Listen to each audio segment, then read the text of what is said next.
নতুন দম্পতি জীবন। বিয়ের প্রথম দিনই স্বামী স্ত্রী খেতে বসলো। খেতে বসার পরে দরজায় একজন ভিক্ষুক আসলো। ভিক্ষুক আসার সাথে সাথে তার নতুন হাজবেন্ড তার ভিক্ষুককে দেখে রাগান্বিত হয়ে অকথ্য ভাষায় গালাগালি করে ভিক্ষুককে তাড়িয়ে দিলেন। ভিক্ষুক মন খারাপ হয়ে অপমান বোধ তিনি চলে গেলেন তার নিজ গন্তব্যে। কিছুদিন পরে সেই সংসারে বিবাদ হলো। বিবাদ হওয়ার পরে তার স্বামী স্ত্রীর মধ্যে এক প্রকার সম্পর্ক ডিভোর্স হয়ে গেল। সংসার ভেঙে গেল। সংসার ভেঙে যাওয়ার পরে মেয়ে তার বাবার বাড়ি চলে গেল। চলে যাওয়ার পরে কিছুদিন পরে মেয়ের বাবা ওই মেয়েকে আবার কোথাও বিয়ে দিল। বিয়ে দেওয়ার পর তার দ্বিতীয় যে হাজবেন্ড মেয়ের, সে আগে স্বামীর থেকেও অনেক সম্পদশালী। ঠিক তেমনি একদিন দুপুরবেলা খাওয়ার সময় এক ভিক্ষুক আবার আসলো।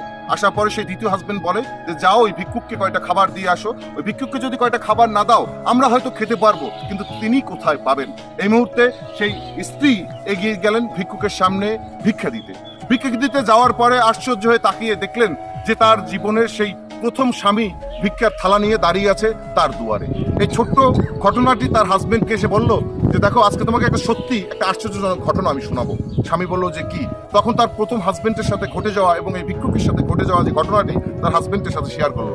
এই কথা শুনে তার দ্বিতীয় হাজবেন্ড চোখের পানি ছেড়ে দিয়ে বলল যে তোমাকে আজকে আমি আরো একটা আশ্চর্যজনক ঘটনা শোনাবো। স্ত্রী তখন বলল কি বলো? যে ওই দিন যে তোমার বাড়িতে ভিক্ষার থালা নিয়ে যে লোকটা গিয়েছিল ভিক্ষা চাইতে এবং যাকে তোমার জামাই বা তোমার হাজবেন্ড তাড়িয়ে দিয়েছিল অকথ্য ভাষায় গালাগালি করে, যেখানে তোমারও সম্মান ছিল না, তোমার প্রতি কোনো ইজ্জত ছিল না, তুমি দিতে চেয়েছিলে ভিক্ষা কিন্তু তুমি দিতে পারোনি। কিন্তু দেখো আজকে সেই ভিক্ষুকই আজকে তোমার এই সম্পদশালী স্বামী। এই সত্য ঘটনা থেকে শিক্ষা কি জানেন?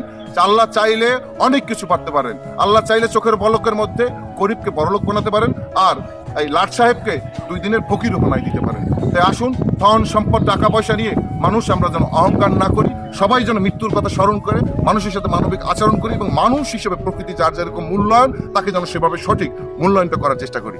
ধন্যবাদ সকলকে।